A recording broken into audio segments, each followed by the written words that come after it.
मुझसे तो नहीं हो पाएगा, मेरी प्रिपरेशन उतनी अच्छी नहीं है, मेरे मॉक टेस्ट में स्कोर भी अच्छे नहीं आ रहे हैं, ये नीट एग्ज़ाम शायद मेरे लिए है ही नहीं, मैं इसको निकालने के लिए कैपेबल ही नहीं हूँ, मुझे छोड़ देना चाहिए, मुझे एक और ड्रॉप के बारे में सोचना चाहिए, इस साल तो मेरा सिलेक्शन नहीं होने वाला है। पता नहीं कितने ऐसे सवाल होंगे जो आपके माइंड में भी आ रहे होंगे, बहुत सारी ऐसी निगेटिव थिंकिंग आपके माइंड में हमेशा चलती रह रही होंगी। मैं इस चीज़ को अच्छे तरीके से समझ रही हूँ क्योंकि मैं इस फेज से गुजर चुकी हूँ। लास्ट का जो 2 महीना 3 महीना होता है वो बहुत ही ज़्यादा इम्पॉर्टेंट होता है एंड जो कैंडिडेट्स होते हैं उन पे बहुत ही ज़्यादा प्रेशर भी आने लगता है लास्ट के 2 महीने में, क्योंकि वो एक डर जो है वो हमेशा बैठा रहता है कि यार पता नहीं क्या होगा, मेरा सिलेक्शन होगा या नहीं होगा, मेरी प्रिपरेशन तो अच्छी चल रही है लेकिन मैं एग्ज़ाम में अच्छे से जाके उसको पेपर को अच्छे से कर पाऊँगी या नहीं कर पाऊँगी। तो देखो ठीक है, ये सब चीज़ें माइंड में आना नेचुरल है, सबको आती है, मेरे को भी आई थी, मेरे को पता है आपको भी आ रही होगी, लेकिन करना क्या है, मतलब इसका सॉल्यूशन क्या है ताकि ये सारी चीज़ें मतलब ठीक है दिमाग में आए लेकिन इसका कोई इम्पैक्ट ना पड़े हमारे ऊपर, हमारे प्रिपरेशन के ऊपर, इसके बारे में हमें सोचना है एंड ये सॉल्यूशन हमें निकालना है। तो पता है जब मेरे माइंड में ये सारी चीज़ें आती थी पिछले ईयर जब मैं नीट की प्रिपरेशन कर रही थी और लास्ट का जब 2 महीना बचा हुआ था एंड आप लोग में से काफ़ी लोगों को पता भी होगा कि मेरा वो 4th अटेम्प्ट था एंड 3rd ड्रॉप होने वाला था, तो आप समझ सकते हो, काफ़ी लोग मेरे से रिलेट भी कर पाएंगे कि क्या मेंटल कंडीशन रही होगी एंड किस तरह का प्रेशर मेरे ऊपर भी रह रहा होगा उस टाइम पे। लेकिन मैं एक चीज़ मेरे माइंड में हमेशा रहती थी कि मुझे करना ही है, मतलब ऐसा सोचो कि मुझे करना ही है, ऐसा नहीं कि मतलब हो जाएगा, मतलब निकाल लूँगी, ऐसा नहीं, मुझे निकालना ही है, मुझे करना ही है, ऐसी वाली थिंकिंग आपको अपने माइंड में रखनी पड़ेगी। तभी मतलब आपको अपना जितना ज़्यादा हो सके ना अपने कॉन्फिडेंट को बूस्ट करके रखो इस टाइम पे, कॉन्फिडेंट को तो बिल्कुल भी लूज़ नहीं होने देना है। ये जो कॉन्फिडेंट है ना यही आपको नीट एग्ज़ाम में पास कराने वाली है। अभी से लेके जो वो 3 घंटे के पेपर का जो ड्यूरेशन होता है ना, उन सारे टाइम में मतलब वो 3 घंटे के पेपर में आपका कॉन्फिडेंट बहुत ही ज़्यादा मैटर करता है। काफ़ी लोग अपनी प्रिपरेशन बहुत ही अच्छे करके जाते हैं, उनकी मॉक टेस्ट में भी स्कोर बहुत अच्छा आता है, मतलब 650 के ऊपर 700 के आसपास उनके नंबर आते रहते हैं। मेरी खुद की एक सिस्टर थी जिनके मार्क्स बहुत ही अच्छे आते थे, वो एलएन के टेस्ट में 700 तक स्कोर करती थी, बट उनको 3 अटेम्प्ट लग गए इस नीट एग्ज़ाम को निकालने में। क्यों? क्योंकि वो बहुत ज़्यादा पैनिक हो जाती थी, वो 3 घंटे के पेपर के टाइम पे बहुत ही ज़्यादा उनको मेडिसिन लेके एग्ज़ाम में बैठना पड़ता था। तो देखो क्या होता है, मतलब एक अच्छा प्रिपरेशन होना एंड एक अच्छे प्रिपरेशन को वहाँ 3 घंटे में अच्छे से करके आ जाना, मतलब अच्छा करके आ जाना, वो दोनों बहुत डिफरेंट चीज़ है। तो आपको प्रिपरेशन भी अभी अच्छी करनी है एंड उस 3 घंटे के पेपर के बारे में ही अभी से उसकी भी स्ट्रैटेजी बनानी है कि वो 3 घंटे का मेरा जो ड्यूरेशन है वो बहुत ही ज़्यादा मेरे लिए फ्रूटफुल हो, बहुत ही अच्छे तरीके से मैं उस 3 घंटे को यूटिलाइज़ करके अपने पेपर को अच्छे से करके आ पाऊँ। तो उसके लिए सबसे ज़रूरी है अभी आपको अपने ऊपर कॉन्फिडेंट बनाना, अपने ऊपर कॉन्फिडेंट बनाओ कि मेरा सब प्रिपरेशन अच्छा चल रहा है, मेरा वो 3 घंटे का पेपर भी बहुत ही अच्छा जाएगा। मेरा एक चीज़ की निगेटिव थिंकिंग अभी मेरे को पता है काफ़ी लोग डिमोटिवेट हो गए होंगे कि मेरा नहीं होने वाला, मेरी प्रिपरेशन ही अच्छी नहीं है, मेरे मॉक टेस्ट में मार्क्स अच्छे नहीं आ रहे हैं। तो देखो मॉक टेस्ट में मेरे भी मार्क्स ऐसा नहीं था कि मेरे मॉक टेस्ट में हमेशा 600 के ऊपर ही आ रहा हो, ऐसा कुछ नहीं था, मेरे मार्क्स भी 500 से कम आए हुए हैं मॉक टेस्ट में कई बार। लेकिन एक चीज़, अपने ऊपर विश्वास, वो मैंने कभी नहीं छोड़ा। मेरे को ऐसा लगता था कि मेरा हो जाएगा, मैं कर ही लूँगी, कैसे, मतलब एक होता है ना अपने ऊपर वो विश्वास वाली फीलिंग कि नहीं मेरे से हो जाएगा। क्योंकि देखो यार, गिव अप करना बहुत आसान है, मतलब छोड़ देना कि चलो मेरे से नहीं होगा, छोड़ते हैं, कोई और स्ट्रीम देख लेंगे, कोई और करियर ऑप्शन खोज लेंगे। लेकिन उस अपने विश्वास को अपने ऊपर बनाए रखना एंड उसके साथ आगे बढ़ते रहना बहुत मुश्किल है। तो इतना बड़ा ड्रीम आपने रखा है तो उसके लिए इतनी मतलब थोड़ी सेक्रीफाइस तो लगेगी है ना, अपनी तरफ से आपको एफर्ट भी ज़्यादा लगाना पड़ेगा। तो सबसे पहली चीज़ जो ये 2 महीने में आपको ध्यान रखनी है कि अपने ऊपर सेल्फ जो कॉन्फिडेंट है आपका उसको और ग्रो करो आप, मतलब जितना ज़्यादा से ज़्यादा आप बढ़ा सको। ये कॉन्फिडेंट जितना ज़्यादा होगा उतना ज़्यादा आपका एग्ज़ाम अच्छा जाएगा। अगर अभी तक आप लोग कंफ्यूज हो रहे हो कि कहाँ से क्वेश्चन प्रैक्टिस करें ताकि नीट एग्ज़ाम में ज़्यादा से ज़्यादा मार्क्स हम स्कोर कर पाए, तो memo NEET application is the best application, क्योंकि ये जो एप्लीकेशन है ये आपको fully NCERT based question provide करेगा एंड ये तीनों सब्जेक्ट के लिए है, for the physics, biology and chemistry. अब मैं आपको इसके अंदर क्वेश्चन दिखाती हूँ कि कैसे इसमें क्वेश्चन हर चैप्टर से NCERT based line to line दिया हुआ है। जैसे कि ये डाइवर्सिटी वाला चैप्टर आपको दिख रहा होगा, इसमें टॉपिक वाइज क्वेश्चन है। ये जो क्वेश्चन आपको दिख रहा होगा, the number of species known and described ranges between dash millions. अब आप इसमें से कोई भी ऑप्शन सेलेक्ट करोगे तो आपको इसके नीचे एक्सप्लेनेशन भी मिल जाएगा उस क्वेश्चन का, एंड इसके साथ साथ आपको ये भी बताया जाएगा कि ये जो क्वेश्चन है ये एनसीईआरटी के किस लाइन से लिया गया है एंड किस पेज से लिया गया है, ताकि आप उस पेज को जाके पढ़ सको एंड इस कॉन्सेप्ट को, इस क्वेश्चन के पीछे के कॉन्सेप्ट को समझ सको।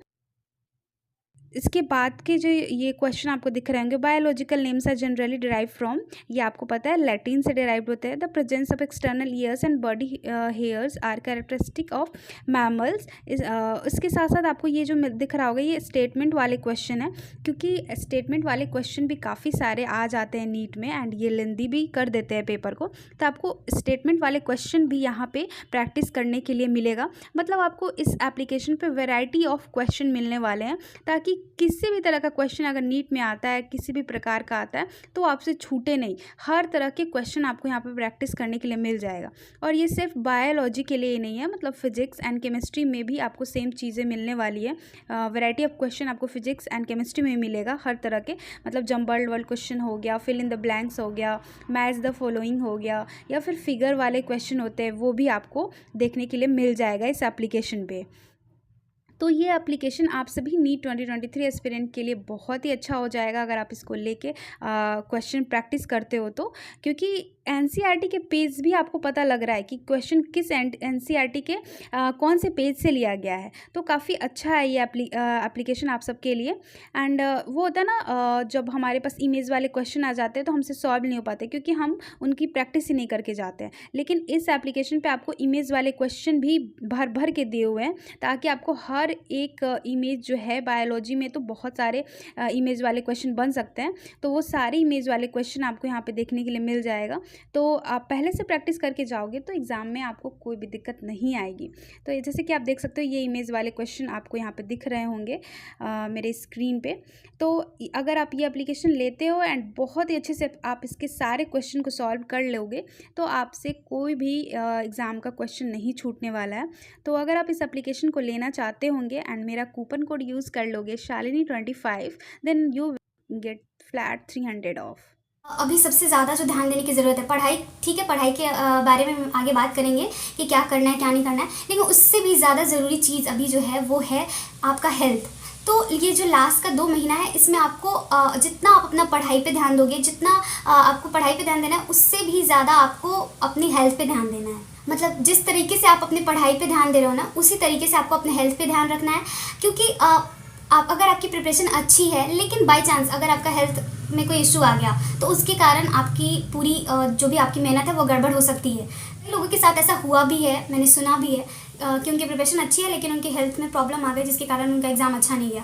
सो अभी सबसे ज़्यादा ज़रूरी है कि आप हेल्दी चीज़ें खाओ, हेल्दी डाइट लो, ज़्यादा से ज़्यादा कोशिश करो घर के खाना खाने की, बाहर की चीज़ें को अवॉइड करो अभी। एंड उसके अलावा आपको अपनी मेंटल कंडीशन को भी अच्छी रखनी है। मेंटल स्टेबिलिटी बहुत ही ज़्यादा इंपॉर्टेंट है। तो आप सुबह सुबह कोशिश करो थोड़ा योगा करने का, थोड़ा मेडिटेशन करने का, क्योंकि मेंटल कंडीशन जितना अच्छा होगा ना, उतना ज़्यादा आप आउटपुट दे पाओगे उस 3 घंटे के पेपर में। तो अभी से ही थोड़ा एक्सरसाइजेस करने की, मेडिटेशन करने की सुबह में या फिर रात को, कभी भी आपको जब समय मिले इसको डालो अपने हैबिट में। 2 महीने के लिए तो एटलीस्ट इसको अपने डे टू डे लाइफ में आपको लाना है। मेंटल कंडीशन और अपने हेल्थ का पूरे अच्छे से ख्याल रखो, अपने ऊपर कॉन्फिडेंट बनाए रखो, और रिज़ल्ट के बारे में नहीं सोचना है। मैं जब प्रिपेयर कर रही थी और मेरा जो लास्ट का 2 मंथ था, तो मेरे ऐसा नहीं था कि मैं दिन रात सिर्फ रिज़ल्ट के बारे में सोचती थी। वो मेरे को पता है कि थोड़ा बहुत दिमाग में आता है, ठीक है, वो नेचुरल आना, लेकिन उसको अपने ऊपर हावी नहीं होने देना है कि मेरा रिजल्ट क्या होगा, मेरा होगा या नहीं होगा। मेरे को पता है कई लोग, आप लोग ऐसे होंगे जिनका 4th 5th अटेम्प्ट होने जा रहा होगा और उनके ऊपर बहुत ही ज़्यादा प्रेशर होगा। अभी मैं उस चीज़ को फील कर सकती हूँ, क्योंकि मैं उन सारे कंडीशन से गुजर चुकी हूँ। लेकिन ठीक है, प्रेशर है, लेकिन उस प्रेशर को अपने ऊपर बिल्कुल भी हावी नहीं होने देना है एंड रिज़ल्ट के बारे में नहीं सोचना है। आप जितना ज़्यादा से ज़्यादा हो सके अभी अपना आउटपुट दो, जितना ज़्यादा से ज़्यादा हो सके अपना टाइम पढ़ाई में लगाओ, रिवाइज़ करने में लगाओ। चीज़ों को जितना ज़्यादा रिवाइज़ करोगे, उतना ज़्यादा वो आपके माइंड में एंड तक रहेंगी। तो इन सारी चीज़ों का आप अभी बहुत ख्याल रखो, पढ़ाई भी करो एंड उसके साथ साथ अपने ऊपर ध्यान दो, बहुत ज़्यादा ज़रूरी है। पता है सीरियसली बहुत सारे ऐसे कैंडिडेट्स हैं जिनका मतलब प्रिपरेशन बहुत ही अच्छा होता है, लेकिन वो इस पढ़ाई के टाइम पे ना अपने ऊपर ध्यान नहीं दे पाते, अपने हेल्थ के ऊपर ध्यान नहीं दे पाते, अपने मेंटल कंडीशन के ऊपर ध्यान नहीं दे पाते। एक जो कॉन्फिडेंट उनको अपने अंदर ग्रो करना होता है वो चीज़ें वो नहीं कर पाते, जिसके कारण वो 3 घंटे का जो स्ट्रेस होता है ना वो बहुत ज़्यादा होता है। वो उनको मतलब वो उसको ओवरकम नहीं कर पाते हैं, उनकी पेपर गड़बड़ हो जाती है। इसलिए मैं अभी से बोल रही हूँ कि अपने ऊपर ध्यान दीजिए, अपने हेल्थ के ऊपर ध्यान दीजिए, अपना मेंटल कंडीशन अच्छा रखिए, कॉन्फिडेंट बनाए रखिए कि मेरा हो जाएगा, मेरा सिलेक्शन होने वाला ही है। एंड इसके अलावा जो मैंने 2 महीने में पढ़ाई करी है, मेरी स्ट्रैटेजी यही रहती थी कि सबसे पहले तो कि मेरे को रेलिवेंट चीज़ें पढ़नी है जो कि एनसीईआरटी से रिलेटेड हो। उसके अलावा एनसीईआरटी के अलावा मुझे कुछ नहीं पढ़ना। और बहुत सारे ऐसे लोग हैं जिनको अभी समझ नहीं आ रहा हो कि वो एनसीईआरटी करे या फिर उनको मॉड्यूल करना चाहिए या फिर उनको अपने नोट्स से ही पढ़ाई कर लेनी चाहिए, एनसीईआरटी बुक्स नहीं पढ़नी चाहिए। तो सबसे पहली चीज़ मैं आपको बोलूँगी कि आपको अभी जैसे बायोलॉजी हो गया, तो मैं बायोलॉजी में ना लास्ट में सिर्फ और सिर्फ एनसीईआरटी पढ़ती थी। मैंने एनसीईआरटी को पता नहीं कितनी बार पढ़ा होगा, मेरे को खुद भी पता नहीं है। और लाइन टू लाइन एनसीईआरटी आपको अभी पढ़नी है, रीड करनी है। जितना ज़्यादा आप पढ़ोगे एनसीईआरटी उतनी ज़्यादा आपको फ़ायदा होगा एग्ज़ाम में। मैं सीरियसली आपको बता रही हूँ, क्योंकि पूरी तरह से जो क्वेश्चन होता है ना वो एनसीईआरटी के लाइन से आता है। तो जितना ज़्यादा आप एनसीईआरटी पढ़ोगे उतना ज़्यादा आप क्वेश्चन सॉल्व कर पाओगे। आप याद रखना, बायोलॉजी में आपको नोट्स अभी नहीं करना। आपने नोट्स से पढ़ाई कर ली, आपने समझ ली टॉपिक्स को, आपने कॉन्सेप्ट को अच्छे से समझ लिया है। अब आपको सिर्फ और सिर्फ एनसीईआरटी बुक्स को ही पढ़ना है। केमिस्ट्री एंड बायोलॉजी में तो सिर्फ और सिर्फ एनसीईआरटी पढ़िए। केमिस्ट्री में मैंने ऑर्गेनिक और इनऑर्गेनिक दोनों के लिए मैंने एनसीईआरटी ही पढ़ा था। उसके सारे चैप्टर्स के लाइन टू लाइन मैंने पढ़े हैं, रीड करा है, उनसे क्वेश्चन भी सॉल्व किया है। मैंने अपने टेलीग्राम पे भी आपको एनसीईआरटी के लाइन बाय लाइन क्वेश्चन कुछ चैप्टर्स के शेयर करी है। उसके अलावा मैंने आपको पहले ही बताया कि मैं ऑर्गेनिक के सारे चैप्टर्स के खुद से मैंने अपने शॉर्ट नोट्स बनाए हुए थे पूरे चैप्टर्स को, मतलब अच्छे से पढ़ने के बाद। तो जितने सारे क्वेश्चन उससे बन सकते थे मैंने सारे अपने उस शॉर्ट नोट्स में बना के रखा था। तो अभी भी समय है, 2 महीना है, आप सारे चैप्टर्स को पढ़ के उनसे शॉर्ट नोट्स बनाने की कोशिश करो। फिजिकल केमिस्ट्री में आप क्या कर सकते हो, फार्मूला शीट बनाना और उसको मल्टीपल टाइम रिवाइज करना। मैंने पूरे चैप्टर्स के फिजिकल केमिस्ट्री में फार्मूला शीट बनाया था एंड उस मेरे फार्मूला शीट में ये होता था कि मैं सिर्फ फार्मूला ही नहीं लिखा करती थी, उसके अलावा भी मैंने उसमें अपने थ्योरेटिकल पॉइंट्स भी ऐड कर रखे थे जहाँ से क्वेश्चन पूछे जा सकते थे। तो जब मैं उस फार्मूला शीट को उठाती थी तो मेरा पूरा चैप्टर कंप्लीट हो जाता था, अच्छे से रिवाइज हो जाता था। और इसके साथ साथ आपको खूब सारा क्वेश्चन प्रैक्टिस करना है। और क्वेश्चन वैसा होना चाहिए जो प्रीवियस ईयर के ट्रेंड पे हो, तो ज़्यादा फायदा होगा आपको, क्योंकि प्रीवियस ईयर तो आपको सॉल्व करना ही करना है। एंड उसके अलावा जो प्रीवियस ईयर से रिलेटेड क्वेश्चन हो उस ट्रेंड पे, वो आप सॉल्व करोगे तो आपको और ज़्यादा फायदा होगा, क्योंकि बहुत सारे क्वेश्चन डायरेक्टली प्रीवियस ईयर से आते हैं। मेरे इस बार जो मार्क्स थे फिजिक्स में 155 आ पाए थे, वो इसलिए क्योंकि मैंने प्रीवियस ईयर को बहुत ज़्यादा बार किया है। मैंने लगभग 10 बार से ज़्यादा किया होगा प्रीवियस ईयर के बुक को। तो जैसे कि इस बार का क्वेश्चन लेंदी था, बायोलॉजी लेंदी था एंड हमें काफ़ी समय लग गया, जिसके कारण फिजिक्स में थोड़ा सा टाइम प्रॉब्लम हो रहा था हमें। लेकिन मैंने प्रीवियस ईयर कई बार किया था जिसका मेरे को फ़ायदा मिला और मेरे को फिजिक्स के पेपर को कंप्लीट करने में लगभग 30 से 45 मिनट लगे थे। वो इसलिए क्योंकि मैंने प्रीवियस ईयर को कई बार किया था एंड उसी ट्रेंड पे क्वेश्चन आए हुए थे, तो मेरे से वो हो जा रहे थे एंड मेरे को ज़्यादा समय नहीं लगा था। तो आप भी कोशिश करो कि प्रीवियस ईयर को तो आपको करना ही करना है। अभी से लेके आप लास्ट डे तक आपको प्रीवियस ईयर करना है जितना ज़्यादा हो सके। एंड उसके अलावा आपको MCQ सॉल्व करना है जो कि फुली NCERT बेस्ड हो और प्रीवियस ईयर से रिलेटेड हो। और बायोलॉजी में क्या होता है कि हमें समझ नहीं आता कि हम ज़्यादा बार NCERT पढ़े या फिर क्वेश्चन सॉल्व करें। जैसे आपने NCERT बुक पढ़ा, एक चैप्टर कोई पढ़ा उससे एंड उसके बाद उसके क्वेश्चन सॉल्व करने हैं। जब क्वेश्चन सॉल्व करोगे ना तो उससे भी कई सारी चीज़ें आपको याद हो जाएंगी। शायद जो पढ़ने के टाइम पे आपसे याद नहीं हुई थी वो क्वेश्चन सॉल्व करने के टाइम पे याद हो जाती है। मैंने तो ऐसे ही किया था, मतलब जो बहुत सारी ऐसी चीज़ें थी जो मेरे को NCERT पढ़ने के टाइम पे याद नहीं हो पाती थी, लेकिन जब मैं उसके क्वेश्चन सॉल्व करती थी तो मेरे को याद हो जाती थी। तो ज़्यादा से ज़्यादा बायोलॉजी में आप क्वेश्चन सॉल्व करो एंड NCERT को रीड करो। उसके अलावा फिजिक्स में आप क्या कर सकते हो कि फिजिक्स में आपको भी मॉड्यूल करने की ज़रूरत नहीं है। मतलब बहुत लोग कंफ्यूज है कि अब मॉड्यूल करें या ना करें लास्ट के 2 महीने में। तो देखो, मॉड्यूल आपने पहले भी किया है, मतलब 2 महीने से पहले का जो टाइम था उसमें आपने मॉड्यूल ही सॉल्व किया। अभी ये समय है कि आपके जितने सारे मॉक टेस्ट के पेपर है आप उसको मल्टीपल टाइम्स करो, क्योंकि जो मॉक टेस्ट के पेपर आ रहे हैं वो उस पैटर्न पे है कि क्वेश्चन जैसे एग्ज़ाम में आता है तो लाइक उस तरह के क्वेश्चन सॉल्व करोगे ना जो मॉक टेस्ट में आ रहे हैं, उसको मतलब बार बार सॉल्व करोगे तो वो आपके माइंड में रहेंगी लास्ट तक। तो मॉड्यूल आपको अभी नहीं करना है, मेरे अनुसार आपको मॉड्यूल पे उतना ज़्यादा ध्यान देने की ज़रूरत नहीं है जितना ज़्यादा अभी प्रीवियस ईयर के क्वेश्चन पे और मॉक टेस्ट के जो क्वेश्चन है उस पर आपको ध्यान देने की ज़रूरत है। तो मैंने क्या किया था लास्ट के 2 महीने में, मैं फिजिक्स में एक तो मैं एनसीईआरटी का जो क्वेश्चन था जो इंटेक्स का था और जो कुछ बैक एक्सरसाइज के ऐसे क्वेश्चन है जो कि आ सकते हैं एग्जाम में, मतलब बहुत ऐसे क्वेश्चन है जो बहुत ज़्यादा हार्ड भी है, तो वो आपको नहीं करने, वो आपको खुद बनाने से समझ आ जाएगा कि ये क्वेश्चन आ सकता है नहीं आ सकता। तो आपको एनसीईआरटी करनी है फिजिक्स में क्वेश्चन सॉल्व करने के लिए, एंड उसके अलावा प्रीवियस ईयर को करो, आप जितना ज़्यादा कर सको बहुत ज़्यादा फ़ायदा होगा, मैं बता रही हूँ आपको। एंड उसके अलावा जो मॉक टेस्ट पेपर आप अभी दे रहे होंगे या फिर पहले का मॉक टेस्ट पेपर होगा उसको उठाइए एंड उसको बनाइए। ऐसा नहीं कि जो पहले वाला मॉक टेस्ट बीत गया उसको करने की ज़रूरत नहीं है। पहले के मॉक टेस्ट के पेपर अगर आपके पास है तो आप उसको भी सॉल्व करिए। मैंने तो अपने मॉक टेस्ट के पेपर पता नहीं कितने बार सॉल्व किया होगा, मैंने एक वीडियो भी बनाया था जिसमें आपको दिखाया था कि मैंने कितने सारे मॉक टेस्ट के पेपर सॉल्व किए थे, लगभग 100 से ज़्यादा मॉक टेस्ट पेपर होंगे एंड मैंने सारे प्रिंट करा के एंड ऑफलाइन में ही दिया था। तो आप भी ये चीज़ इंश्योर करो कि आप जितने भी मॉक टेस्ट अभी से लगाओ वो सारे ऑफलाइन मोड में हो।